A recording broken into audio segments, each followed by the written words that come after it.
My daughter told me, "Don't come to the hospital, Mom. I just need rest."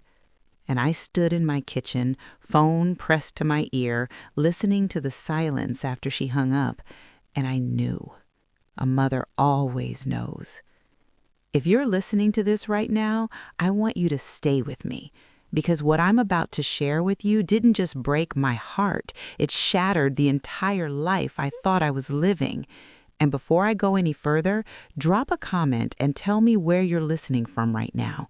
I read every single one. It reminds me that stories like this one don't just belong to one person, they belong to all of us. My name is Carol.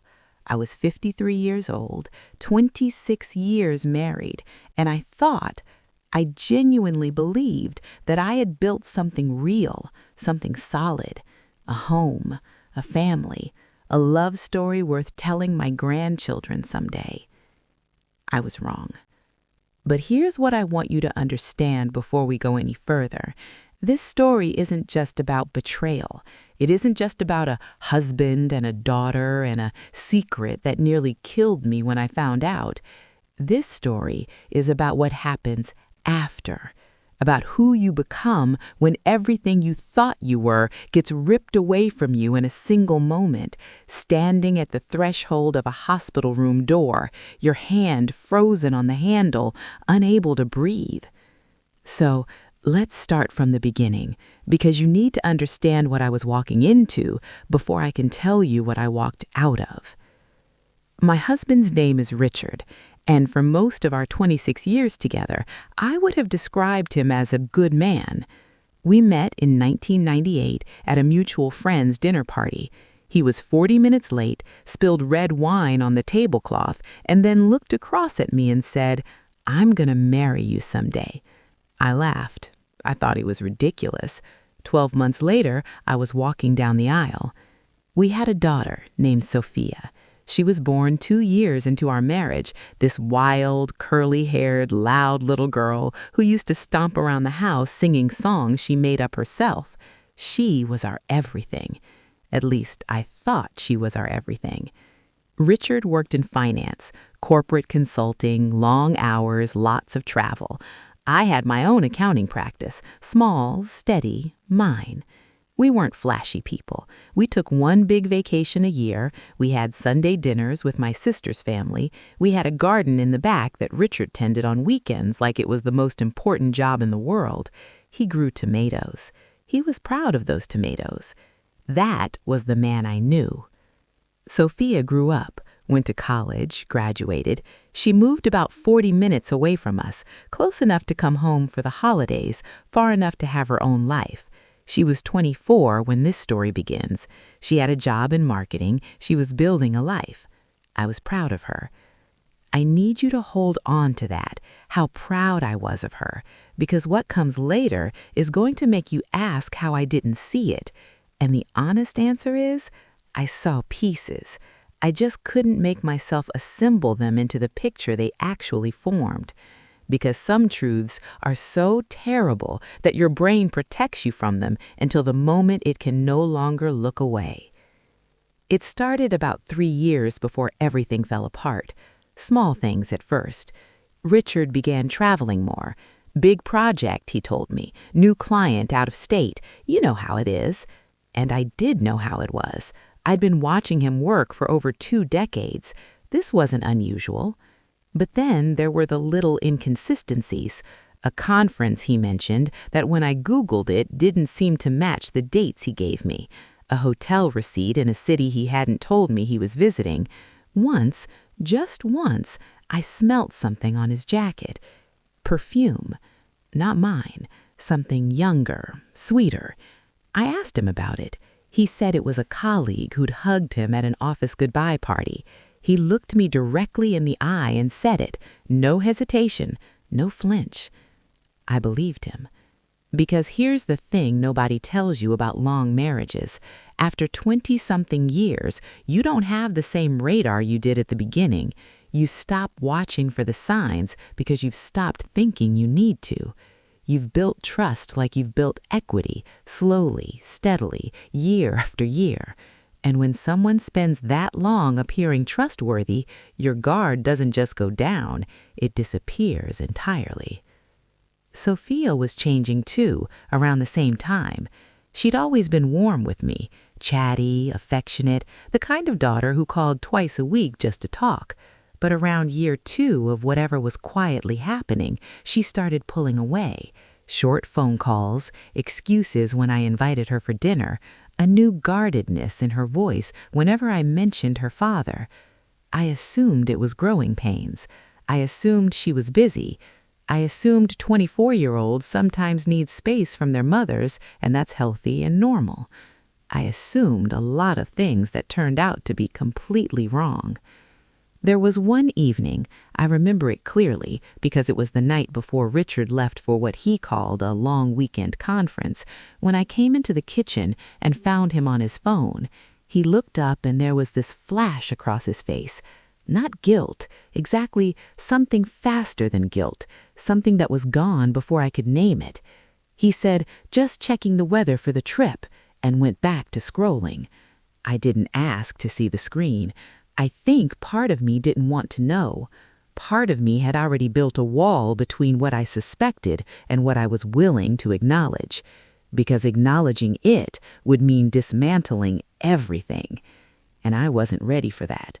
Not yet. It was a Tuesday morning in March. I remember the light, that pale, thin light that comes in through kitchen windows in early spring before the world has fully committed to warmth. I was drinking my coffee and going over invoices for a client when my phone rang. It was Sophia. She sounded off from the first word. Her voice was strained in a way I recognized from when she was little and trying to hide that she was crying. "Mom," she said, I'm at the hospital. I'm fine," she added quickly. "Don't panic. I had some cramping and I came in to get checked. It's nothing serious. You don't need to come." My heart was already on the ceiling. Cramping? What kind of cramping? Are you alone? Which hospital? "Mom," her voice went firm, "I'm fine. I just wanted you to know in case you tried to call me later and I didn't pick up. I'm fine. Stay home. I just need rest." "Sophia, let me come. I can be there in 45 minutes. "No." The word was sharp, too sharp, like she was closing a door. "Please don't come. I'll call you when I'm home." She hung up before I could say anything else. I sat at my kitchen table with my phone in my hand and a cold cup of coffee in front of me. And I thought about that word, that sharp, too fast no. I thought about how she'd said, "In case you tried to call me later," not just, "I'll be out of reach for a bit." In case, like something was about to shift. And I thought about the last 3 years, the distance, the short calls, the way she went quiet whenever I mentioned her father. I picked up my keys. I don't know how to explain the decision other than to say, I am her mother, and something in my chest, that ancient animal part of a mother that doesn't speak in words but in certainty, told me that I needed to go, not because I was ignoring her wishes, but because something was wrong. And I'd already spent 3 years ignoring things that were wrong, and I was done doing that. I was 40 minutes away. The drive felt like 4 hours. The hospital was a medium-sized regional medical center, not a big city hospital, just the steady, competent kind that handles the ordinary emergencies of ordinary lives. I went to the front desk, asked for Sophia's room. The nurse looked up her name, gave me the number. "Room 214, second floor, down the hall, turn left." I remember the squeak of my shoes on the linoleum floor. I remember the smell, that hospital smell of antiseptic and something floral underneath, like someone had tried to soften it. I remember passing a nurse's station, a cart of medications, a man on the phone speaking softly in Spanish. And then I was at the door of room 214, and there was a small rectangular window in it, the kind with wire mesh through the glass, and I looked through. and I froze. I will try to describe what I saw, but I want you to understand that the mind processes certain images in layers. The first layer is the surface, what your eyes technically register, and then there are the layers beneath, the meaning, the context, the earthquake of understanding, and those layers arrive one at a time, like waves, each one bigger than the last. The first layer, Sophia, in a hospital bed, pale and exhausted, and more beautiful than I had ever seen her, and in her arms, a baby, newborn, tiny, red-faced, wrapped in a white and pink striped blanket. The second layer, she had been pregnant. My daughter had been pregnant and had not told me. The cramping wasn't cramping at all. She had been in labor. She had given birth. I was a grandmother. The third layer, the man leaning over her bed, tall, familiar, gray at his temples, one hand resting on Sophia's shoulder, his lips pressed to her forehead, his other hand reaching out to touch the baby's cheek with such tenderness, such absolute tenderness, the way a father touches a child he has been waiting for. That man was my husband, Richard. I watched his mouth move. I couldn't hear through the door, but then he turned slightly, just enough that his profile was visible, and I could read the shape of his words. Later, when I played the moment back in my mind 100 times, I was certain of what he said. I had spent 26 years listening to that mouth.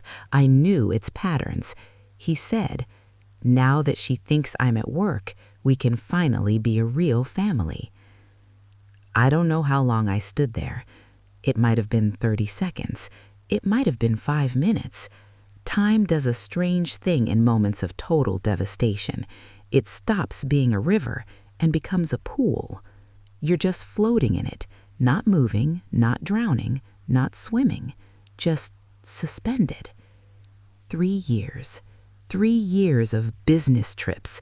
3 years of Sophia pulling away. 3 years of perfume on a jacket and receipts in cities I didn't recognize. Not a colleague, not a client. My daughter. My own daughter. And a baby. A baby who was, I understood now, my grandchild, but also, impossibly, horribly, the child of my husband and the daughter I had raised. I pushed the door open. The sound of the door was louder than I expected. Sophia's head turned toward me, and her face, oh, her face. I'd seen many expressions on that face over 24 years, joy and embarrassment and defiance and sorrow, but this was something I'd never seen before.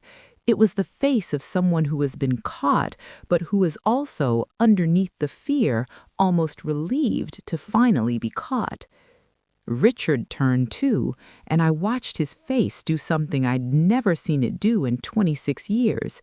It collapsed, not into anger, not into denial, just collapse, like the scaffolding inside him finally gave way. Nobody said anything for a full moment. Then I spoke, and here is what I said. I want you to hear this exactly, because I had not planned it, had not rehearsed it. It just came from somewhere beneath all the grief and fury and disbelief, from whatever part of me had already quietly been preparing for this. I said, "I see you've been building your real family. I want to make sure I understand exactly what that cost." Richard started to speak.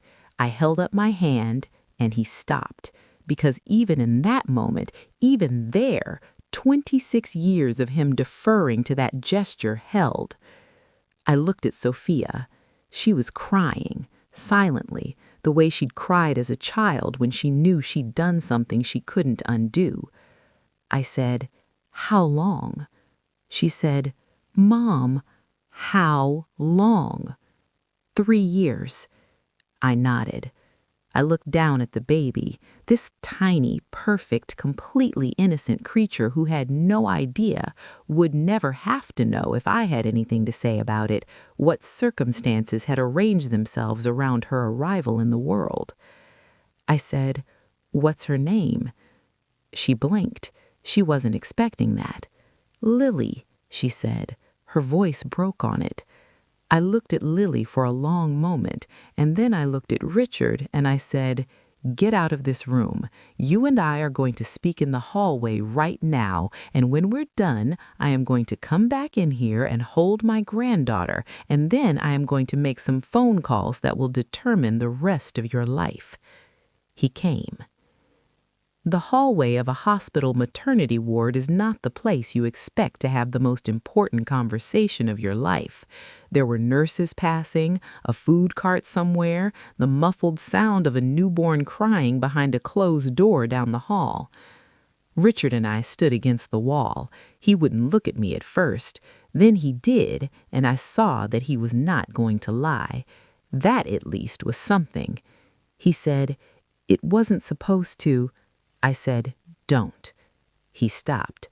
I said, "I'm going to ask you questions and you're going to answer them truthfully because I already know most of it and I will know if you lie." He said, "Okay." 3 years? Yes. The trips? Yes. She came to you or you went to her? A long pause. She called me when she was having trouble with someone she was dating. I went to help. And then you decided that my daughter was what you wanted." He didn't answer. He didn't have to. I said, "I want you to understand very clearly. I have spent 26 years being your wife. I have built a life alongside you. I have managed our finances, our home, our social life, our family. I have filed joint taxes, maintained our credit, invested our money, and done so in enough competence that we own our home outright and have a retirement portfolio that as of last quarter is significant." I paused. "And I want you to know one more thing," I said. "Lily is my granddaughter. Whatever you and Sophia have done, and we are nowhere near finished discussing what Sophia has done, that child is innocent and she is mine to love. You have no ability to take that from me. Do you understand?" He said, "Carol, do you understand?" "Yes." I walked back into the room. I want to tell you what happened after because this story isn't about what was destroyed, it's about what I built on the other side of it. The divorce took 14 months. My attorney, a woman named Patricia, sharp as a blade and twice as efficient, walked me through every step. Because I had managed our finances for 2.5 decades, I understood our assets better than Richard did. The settlement was, to put it plainly, fair in my favor. Sophia and I had a long road back to each other. I won't pretend otherwise. There were months when I couldn't speak to her, months when the sight of her name on my phone turned my stomach to stone. There was grief there that was separate from Richard entirely, a grief for the daughter I thought I had, for the trust I thought existed between us. But then there was Lily. Lily, who had dark curly hair, Sophia's hair, and wide brown eyes, who grabbed my finger the first time I held her like she already knew she was not letting go. Lily, who is now 2 years old and calls me Nana and runs toward me with her arms out when I arrive at the door. Love, it turns out, is not always logical. It doesn't always fit the narrative you wish things had taken. Lily did not ask to be born into this story, and she is the best part of the story's ending. Sophia and I are not where we were. I don't know if we will ever be exactly where we were, but we are talking. We are working, through counseling, through honest, painful conversations that sometimes last until midnight, towards something real, not a fiction, something real. Richard remarried. I won't spend more words on Richard. I sold my accounting practice 2 years ago, not at a loss, at a significant gain. I travel now. I have been to Portugal, to Japan, to a small town in the south of France where I sat in a cafe every morning for a week and drank coffee and read novels and thought, I am 55 years old and I am more myself than I have ever been in my life. I am not the same woman who stood frozen at that hospital room door. She was a woman who had spent decades making herself small enough to fit inside someone else's life. I am the woman who pushed the door open. That's the difference. And if you are standing at a door right now, if there is something in your life that you have been circling, something you are afraid to push open because you don't know what will be on the other side, I want to say to you, push it.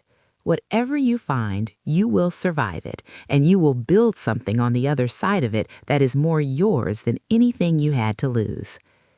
Thank you for staying with me today. From wherever you're listening, whether it's your kitchen or your car or your earbuds on a late night walk, thank you. Drop a comment and tell me where you are. Tell me if this resonated. Tell me if you've had your own door moment, the moment where you walked into something you couldn't walk back from. I read them all, every single one. I'll see you in the next story.